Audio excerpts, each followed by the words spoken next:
Of view. हमारे साथ है नहीं हमारी प्यारी सी दोस्त और जबरदस्त किस्म की लॉयर भी हैं और हम उनसे बात करेंगे नाजिया इलाही खान से। Thank you so much Nazia कि आज आप आई हैं, बहुत शुक्रिया। वंदे मातरम, भारत माता की जय। थैंक यू सो मच आरजू जी मुझे इनवाइट करने। थैंक यू सो मच कि आज आपने टाइम दिया। हालांकि आई नो कि आपका बड़ा बिजी शेड्यूल होता है, लेकिन इलेक्शंस कैसे जा रहे हैं नाजिया? सबसे पहले ये बताएं कि इलेक्शंस में क्या हो रहा है और किस तरफ लग रहा है कि कौन सी पार्टी जो है वो आगे की तरफ जा रही है? बीजेपी हर राज्यों में, और एवरीवन नोज कि मैं सिर्फ एक राज्य की जिम्मेदारी पर नहीं हूँ।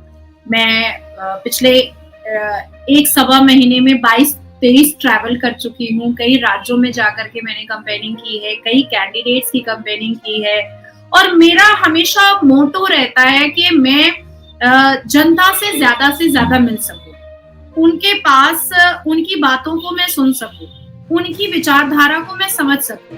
तो अपनी स्पीच कंप्लीट करने के बाद, उस सभा को पूरा फिनिश करने के बाद, मैं तकरीबन 1 घंटा जनता के बीच में गुजारती हूँ और कहीं ना कहीं चाय वाय पीने के लिए खड़े हो जाती हूँ। तो वहां पर भी जो लोग होते हैं, उनकी जो प्रक्रिया मुझे मिलती है, उससे भी मुझे काफी चीजें जो है वो मैं समझ पाती हूँ।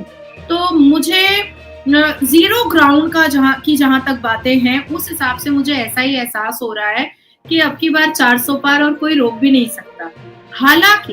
हालांकि इंडिया अलायंस में राहुल बाबा बहुत स्ट्रैटेजी खेलने की कोशिश कर रहे हैं। इस्लामिक जस्टिफिकेशन पर मुस्लिम वोटर्स को बहुत ज्यादा उत्तेजित करने की कोशिश की जा रही है।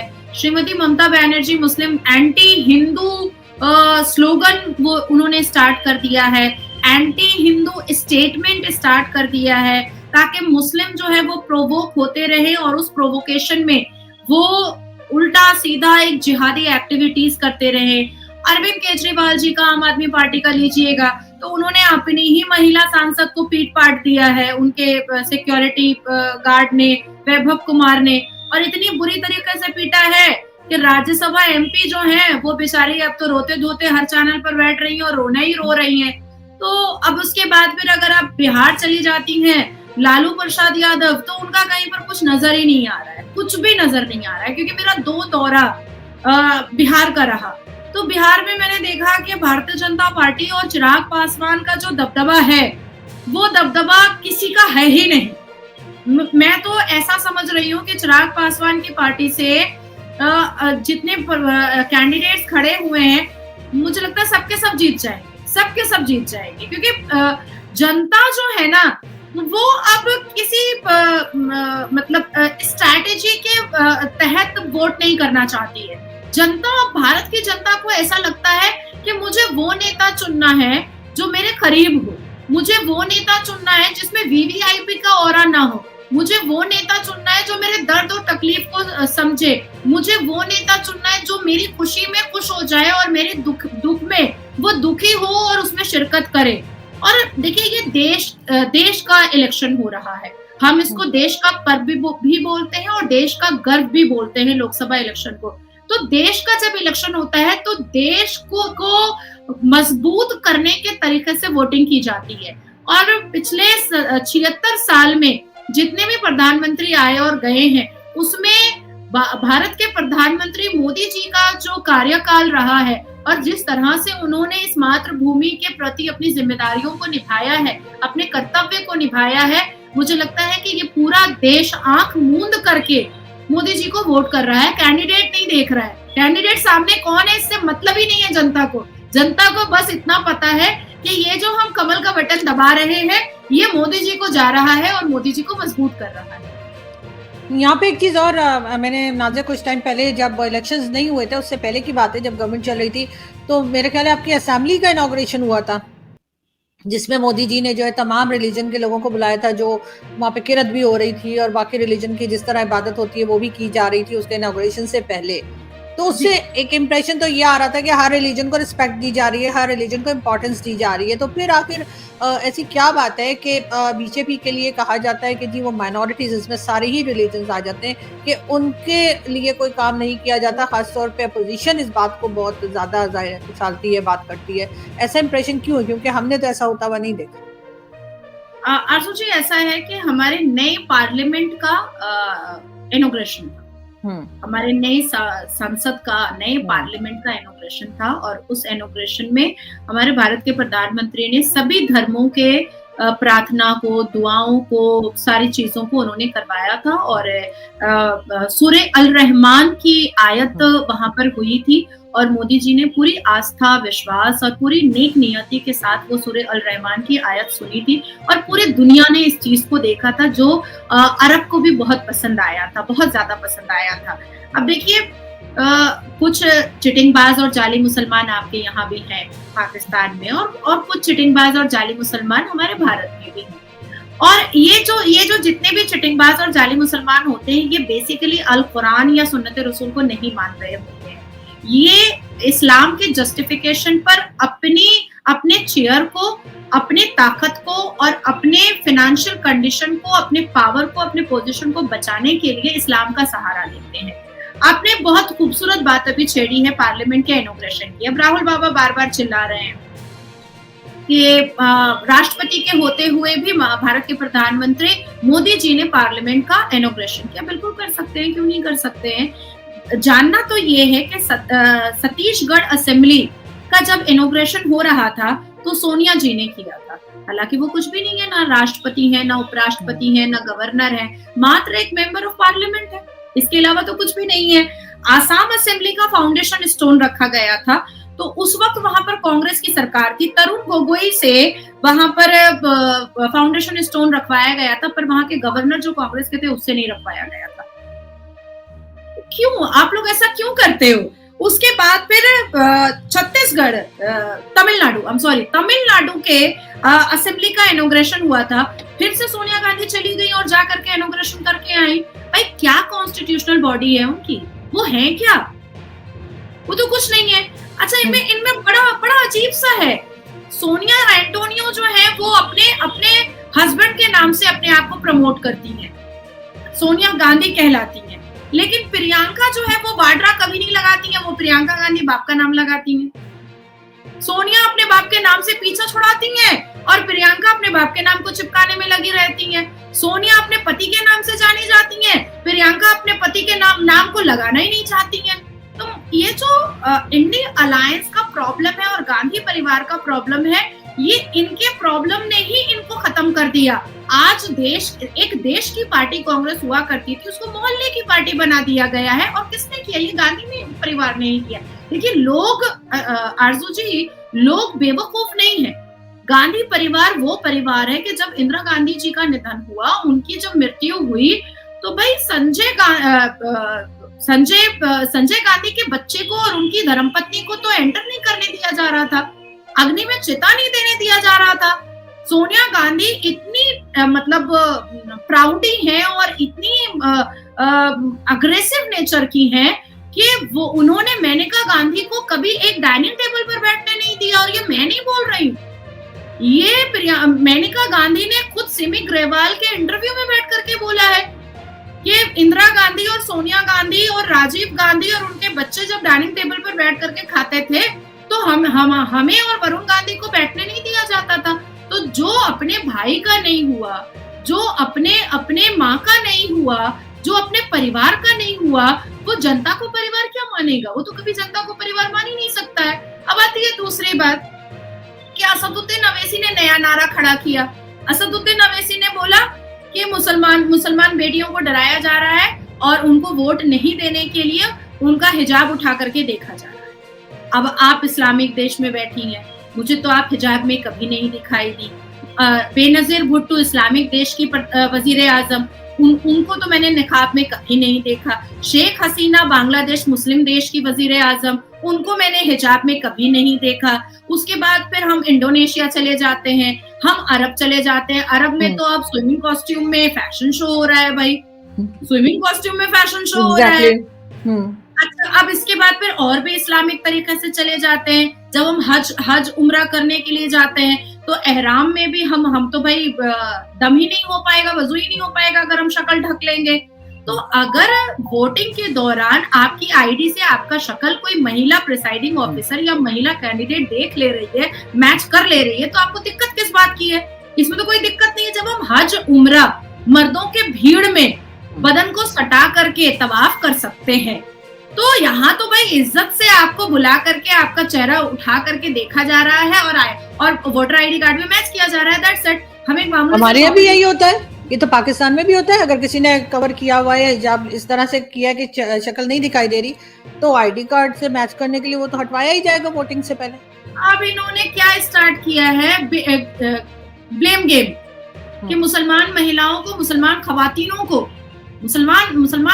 को डराया जा रहा है, उनके हिजाब उठाए जा रहे हैं, इस्लाम खतरे में आ गया है, इस्लाम को टारगेट किया जा रहा है, मुसलमान को टारगेट किया जा रहा है। कुछ नहीं किया जा रहा है। अरे जब देखिए होता क्या है ना आरजू जी, कि हिंदुओं को मुसलमानों के रीति रिवाज के बारे में इतना पता नहीं। हिंदू कभी अरब के अंदर गए नहीं, मक्का मदीना कभी अंदर में गए नहीं, उनको पता नहीं है कि बदन से बदन टकराता है मर्द और औरत का तवाफ के वक्त में, और इतना ज्यादा बदन चिपकता है वहां पर कि कई बार बहुत बुरा भी फील होता है, कई बार बड़ा बड़ा अजीब भी फील हो जाता है हज के वक्त में। तो इनको तो ये बात पता नहीं है, तो हिंदुओं को अब ये बेवकूफ बनाने लगते हैं। तो इसलिए ये सारी मतलब झूठी चीजों को क्रिएट करके इस्लाम के जस्टिफिकेशन पर भी ये लोग बोगस वोटिंग कराने की कोशिश में लगे हुए हैं। अब आज ही देखिए पश्चिम बंगाल में तकरीबन 6 कॉन्स्टिट्यूएंसी में आज वोटिंग हुई है। सुबह से लेकर के अभी तक में मैं कंटिन्यू अपडेट में लगी हुई थी, कहाँ क्या हो रहा है, कहाँ क्या हो रहा है। सारी कॉन्स्टिट्यूएंसी में लुंगी डांस हुआ है, सारी कॉन्स्टिट्यूएंसी में लुंगी डांस हुआ है, सारी 6 की 6 पश्चिम बंगाल की कॉन्स्टिट्यूएंसी में हिजाब डांस हुआ है, सारी 6 की 6 कॉन्स्टिट्यूएंसी में मदरसा छाप डांस हुआ है। मतलब जानबूझ करके हिजाब वाली महिलाओं को आगे कर दिया गया है, जानबूझ करके लुंगी और जालीदार टोपी पहना करके आगे कर दिया गया है, और सीधा बोल दिया जा रहा है कि देखिए भाई इस्लाम खतरे में नहीं आना चाहिए। अरे कैसे, तुमको अगर इस्लाम इतना प्यारा है तो तुम हिजाब के अंदर बोगस वोटर्स क्यों लेकर के आ रहे हो? तुम क्यों इस्लाम को बेच रहे हो? तुम क्यों इस्लाम के ऊपर कालिक मल रहे हो? लेकिन ये चीज तो है नहीं, ये चीज तो बिल्कुल इलेक्शन के टाइम पे भी चेक होती है, और एग्जाम्स देने अगर कोई जा रहा है स्कूल कॉलेज यूनिवर्सिटी तो वहां पर भी जो है वो चेहरा तो देखा जाएगा कि एग्जाम कौन दे रहा है। तो ये चीज तो मेरे ख्याल नहीं होनी चाहिए इस तरह से। लेकिन मोदी जी ने जो है वो गर्ल्स के लिए या फीमेल्स के लिए भी बहुत काम किया है। वो भी मेरी आपसे बात हुई थी पहले भी, और आगे आपको लगता है कि जब नेक्स्ट गवर्नमेंट आएगी, जो कि मोदी जी की ही लगता है कि आएगी, तो कोई ऐसे पॉइंट्स आप समझती हैं कि आप उसको आगे बढ़ाएंगी, और आपका ख्याल है कि उसके ऊपर काम होना चाहिए, चाहे वो किसी भी रिलीजन की फीमेल्स हो, लेकिन उनको कुछ आप समझती हैं भी कोई चीजें रह गई हैं जो गवर्नमेंट नहीं कर पाई पहले? अभी तो 4 जून के बाद हमारा फोकस सबसे ज्यादा आरजू जी रहेगा यूसीसी पर। यूसीसी इम्प्लीमेंटेशन करवाना, यूसीसी का अवेयरनेस करवाना, यूसीसी के फायदे हर एक बेटियों तक, माताओं तक, बहनों तक पहुंचवाना। दूसरा हमारा फोकस रहेगा वक्फ बोर्ड के चीथड़े उड़ाना। वक्फ बोर्ड में जितने भी 2 लाख करोड़ के ऊपर संपत्ति हो चुकी है, तो ये संपत्ति तो बाहर से या अरब से या पाकिस्तान से आई नहीं है, ये तो भारत की संपत्ति है। तो इसको जो इन्होंने दबोच करके रखा है, और 1,65,000 करोड़ रुपया जो ये एनुअली रेवेन्यू उठा रहे हैं, ये पैसे जा कहाँ रहे हैं? क्योंकि मुसलमानों के बेहतरी के लिए तो ये पैसे लग नहीं रहे हैं। तो ये हमारा सेकंड टारगेट होगा। द थर्ड टारगेट इज कि एडुकेशन पर सबसे ज्यादा इंपॉर्टेंस देना है, सबसे ज्यादा फोकस करना है।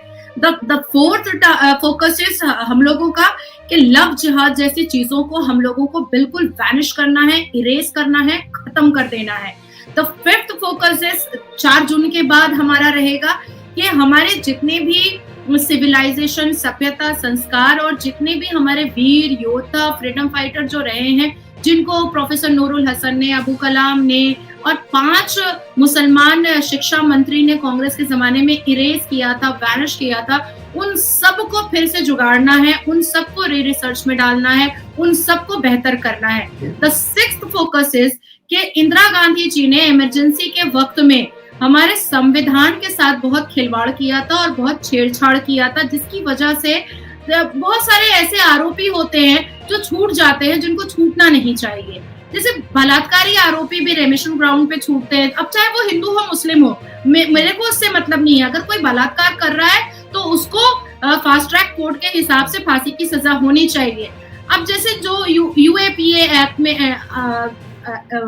बिहाइंड द बार जाता है, या कोई एंटी टेररिज्म एक्ट में बिहाइंड द बार जाता है, या हमारा एक्सट्रेडिशन का जो एक्ट है, तो बहुत सारे लोग देश से बाहर चले जाते हैं, कुछ भी यहाँ पर फसाद कर देते हैं, कुछ भी यहाँ पर टेररिज्म एक्टिविटीज कर देते हैं, उसके बाद बाहर चले जाते हैं, नहीं हम लोग अरेस्ट करके नहीं ला पाते हैं। तो इन सारे चीजों को, और जो इंदिरा गांधी जी ने इमरजेंसी के वक्त में संविधान के साथ छेड़छाड़ किया था, उसको हम लोग फिर से इम्प्लीमेंट करके, अमेंड करके बेटर करने की कोशिश करेंगे।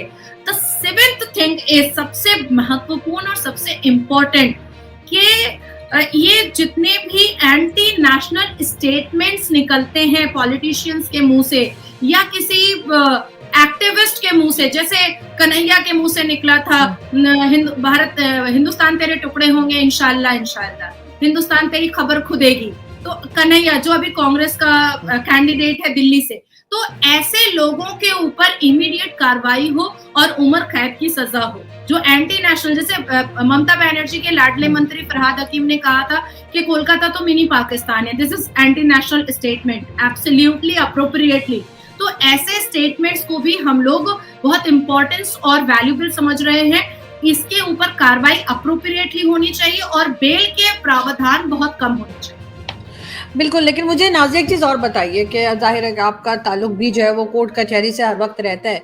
बहुत से केसेस ऐसे हम देखते हैं पाकिस्तान में भी कि जिनको ऊपर छोटे-मोटे केसेस हैं, जुर्म जो है वो कह दिया गया है, कोई इल्ज़ाम लगा दिया गया है, लेकिन केस की सुनवाई नहीं हो रही, तो इसलिए सालों साल वो लोग जो हैं वो जेल में होते हैं, और अगर सुनवाई हो जाए तो शायद 2 दिन में ही बाहर आ जाए। क्या भारत में भी ऐसा होता है कि केस सुनने में बहुत टाइम लग जाता है और कई लोग जो हैं वो छोटे-मोटे जुर्म में या इल्ज़ाम में, किसी किस्म की एलिगेशन लगी हुई है, उसके वजह से सालों साल जेल में होते हैं और उनके कोर्ट जो है उनकी बारी ही नहीं आती उस केस की? नहीं, ऐसा होता है, और गाहे बगाहे कई बार चीफ जस्टिस ऑफ इंडिया ने भी इस बारे में बात की है, कई बार कई ऑनरेबल कोर्ट ने इस बारे में बात की है, और कई बार पार्लियामेंट के अंदर अमित शाह जी ने भी इस पर चिंता जताई है और खुले लफ्जों में जताई है। देखिए, जो फैक्ट है वो फैक्ट है। तो इस वजह से भी हमारे विंटर सेशन में जब अमित शाह जी नए बिल को प्रेजेंट कर रहे थे, प्लेस्ड कर रहे थे, तो उन्होंने नए कानून को बहुत बेहतरीन तरीके से बताया था। उन्होंने केसेस को बहुत ज्यादा इलेक्ट्रॉनिक किया है, बहुत ज्यादा उन्होंने डिजिटल किया है। अब जैसे मर्डर केस होता है तो वहां पर इन्वेस्टिगेशन करने में ही बहुत समय लग जाता है, केस डायरी पहुंचने में ही बहुत समय लग जाता है, चार्जशीट पहुंचने में ही बहुत समय लग जाता है। तो अब सारी चीजें अगर डिजिटल तरीके से, इलेक्ट्रॉनिक तरीके से, वीडियोग्राफी के माध्यम से होगी, तो प्लेस ऑफ इंसिडेंट और प्लेस ऑफ एक्यूरेंस में बार बार जाने की जरूरत नहीं है। आपको वीडियो चलाइए और अपने सारे इन्वेस्टिगेशन आप बैठे बैठे करिए और एकदम 90 डेज में आपको चार्जशीट सबमिट कर देना है। तो ऐसी चीजें हो रही हैं। साथ साथ जो जजेस की कमी है, साथ साथ जो एआरओ की कमी है, साथ साथ जो पीपी पब्लिक प्रोसिक्यूटर की कमी है, उस पर भी अमित शाह जी ने बहुत चिंता बताई थी और पार्लियामेंट के अंदर बताई थी, और उसको भी बहुत खूबसूरत तरीके से ठीक करने की कोशिश की जा रही है। और मुझे लगता है कि जुलाई अगस्त तक में मतलब 60-70% जो कोर्ट के का मामला है वो दुरुस्त होता हुआ नजर आने लगेगा भारत के अंदर। क्योंकि डेट्स बहुत ज्यादा दी जाती है ना, वो सनी देओल जी का नहीं है, तारीख पे तारीख, तो वही अभी तक वही हम देखते हैं कि पाकिस्तान में भी ऐसे ही चल रहा है। सजा अगर सुना भी दी गई है कई मुजरिमों को मर्डर केसेस में, हमारे यहाँ भी 2-3 केसेस हुए थे, तो वो उनको जो है अभी तक वो प्रॉपर जो एक पनिशमेंट है जो अनाउंस की गई है वो दी नहीं गई है। कुछ कहने दिया जी सुनवाई हो रही है, फिर वो अपील दायर कर देते हैं, फिर कुछ हो जाता है, जबकि सबने साफ साफ देखा है कि उनका जुर्म है, वो मान भी चुके हैं, फिर भी सजा नहीं होती। क्या होता है इस तरह भारत में भी? देखिए, स्टेट जिस स्टेट में भारतीय जनता पार्टी की सरकार नहीं है, देखिए प्राय मैं सारे कोर्ट में जाती हूँ, सर्वोच्च न्यायपालिका the honourable supreme court of India में भी जाती हूँ, और मैंने अपनी आंखों से देखा है कि पश्चिम बंगाल में तृणमूल कांग्रेस की सरकार है और यहाँ पर नासिर खान जैसे प्राइम एक्यूज्ड बलात्कारी को रेमिशन ग्राउंड पे छोड़ दिया गया। कामदुनी का जो बलात्कार मुसलमानों ने किया था, मुसलमान छूट जाते हैं, हिंदू अंदर ही रह जाते हैं। तो ये जो एंटी हिंदू कोर्ट के अंदर भी चल रहा है, इसको भी संभालने और इसको भी ठीक करने की जरूरत है। आपने मर्डर केस की बात कही है या केस पर तारीख पे तारीख की जो बात कही है, हमारे यहाँ इन चीजों को बहुत खूबसूरत तरीके से देखा जाता है। जैसे बहुत ज्यादा केस लेंदी जा रहा है तो हम हाई कोर्ट से ट्रायल स्पीडी करके स्पीडी ट्रायल का एक ऑर्डर लेकर के आते हैं, जो हम लोअर कोर्ट को सबमिट करते हैं। फिर वो मैटर फास्ट ट्रैक कोर्ट में चला जाता है, उसका बेंच चेंज हो जाता है और हाई कोर्ट की तरफ से एक शेड्यूल दिया जाता है कि आप इस मैटर को 6 महीने में खत्म कीजिए, आपको इस मैटर को 1 साल में ही खत्म करना पड़ेगा, आपको इस मैटर को 3 महीने में ही खत्म करना पड़ेगा। तो बहुत सारे ऐसे प्रावधान हैं, बहुत सारे ऐसे चीजें हैं जिसके तहत हम हाई कोर्ट से या सुप्रीम कोर्ट से ऑर्डर ला करके लोअर कोर्ट में जो तारीख पे तारीख होता है उसको हम कंट्रोल करके, उसको हम ठीक कर करके हम उसको बेटर तरीके से और एक सुटेबल टाइम पर उसको हम जजमेंट के तौर पर लेकर के आते हैं। और ये तो मैं भी करती हूँ, कई केसेस में करती हूँ, क्योंकि मुझे ऐसा लगता है कि अगर कोई व्यक्ति 2 साल 3 साल से अपने इंसाफ के लिए चप्पल घिस रहा है, एक लॉन्ग लीगल बैटल फाइट कर रहा है, तो वो बाद में पिस्ड ऑफ होता है, वो बाद में इरिटेट होना स्टार्ट हो जाता है। तो इट्स बेटर कि उसको क्विक रिलीफ दिया जाए, क्योंकि हमें कोट अनकोट बोलते हैं ना कि justice delay means justice denied. Exactly, बिल्कुल हम कहते हैं। तो मुझे ये चीज हमेशा रहता है और मेरे चैम्बर से, मेरे फर्म से, कि कोई भी ऐसा व्यक्ति नहीं है जिसको मैंने 3 साल 4 साल के अंदर न्याय उसके हाथ में ले जा करके ना दिया हो। मैं ये करती हूँ। थोड़ा पैसा ज्यादा लग जाता है, थोड़ा दौड़ना ज्यादा पड़ जाता है, थोड़ी मेहनत ज्यादा हो जाती है, क्योंकि एक तरफ लोअर कोर्ट में या जज कोर्ट में या डिस्ट्रिक्ट कोर्ट में चल रहा होता है मैटर, उसके बाद फिर हमको वो पूरी फाइल इकट्ठा कर करके हाई कोर्ट ले जानी पड़ती है, वहां से हमें स्पीडी ट्रायल करना पड़ता है, फिर वहां पर उसको ला करके दूसरा बेंच चेंज करवाना पड़ता है। बट ये हैरेसमेंट आई अग्रीड, मुझे अच्छा लगता है, लेकिन सामने वाला जो इंसाफ के लिए दौड़ रहा है उसको जल्दी इंसाफ मिलना, ये बहुत एहसास बहुत जरूरी ऐसा होना चाहिए। हमारे यहाँ तो कई लोगों को इंसाफ तब मिला जब उनको जो है, यानी उनके फांसी के बाद उन्हें कहा गया कि बेकसूर थे। इस किस्म के केसेस भी हुए हमारे यहाँ, जो कि यकीनन नहीं होने चाहिए। Thank you so much Nazia, आज आपने ज्वाइन किया, बहुत शुक्रिया। Thank you.